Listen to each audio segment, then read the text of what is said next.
We can stop asking the cortex to solve problems. The lizard brain, primitive mind, is afraid. It needs to get somewhere else. It needs to prove something. It needs to get safety, power, freedom, belonging, acceptance, respect. I've abbreviated it in the book for simplicity and to suggest that they're all one energy. But let's try something different. Let's try to feel each of these words and feel what it feels like in the body. If you don't feel safe, right? If you want safety, the cortex is being told that there's a danger when it doesn't actually see danger. If it were able to connect, it could correct, right? It connects to the senses. It sees that there's nothing wrong in this moment. So safety is fine. If there's something you got to deal with, maybe safety's not fine, but right now, safety's taken care of. Power. Well, what do you need the power for? You feel some sensation in your body, in the chest maybe, when there's power. You feel more safety, but we just established you don't need any more safety. If there's a sensation of wanting power, let's connect the cortex to that without needing to get power, right? So we're moving this $16 billion neuron network, energy, whatever you want to call it, dollars or neurons, election votes, it's all the same. The pride you feel when you win the election, the pride you feel when you have money,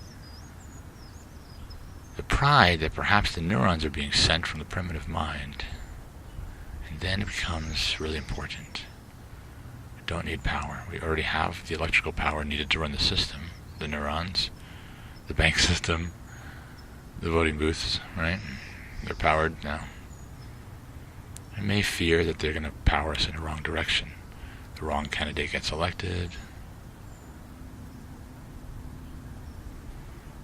The wrong choices are made to get ourselves power. So we begin to fear power. So this desire and fear, and the cortex gets split. The sensation of power is lovely, and it makes you feel safe. Let it go. Be humble. You don't need to be in control. That brings suffering. Safety, power, freedom. Well, we want freedom. But our freedom is usually linked to some kind of condition. I'll be free if. The request for freedom is a subliminal message hidden into the network that we're not already free. Maybe we're not. Maybe what's keeping us down is the search for freedom. Our search for freedom is what makes us feel unfree. You can get an example in prisoners. If they're not trying to escape the jail or complain about it or proclaim their innocence, even if they happen to be innocent, and the jail can be physical or it could be our relationships or obligations or our mission, inheritance from power is a mission. So we're just here now. The freedom comes by not needing to solve a problem, one of which is to get freedom. And then belonging, acceptance, and respect. We want that connection. We want that sensation. If that happens, we want to feel that sensation. That sensation actually could be considered to be an echo of the ultimate belonging when there's only one. So we don't have a problem with that. We don't have a problem with anything.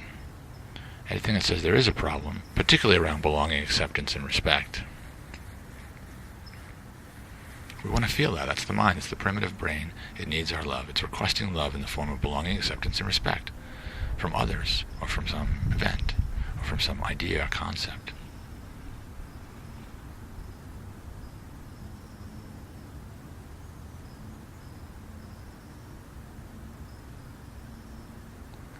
We can stop trying to tell stories about what we're perceiving and perceive it without a story.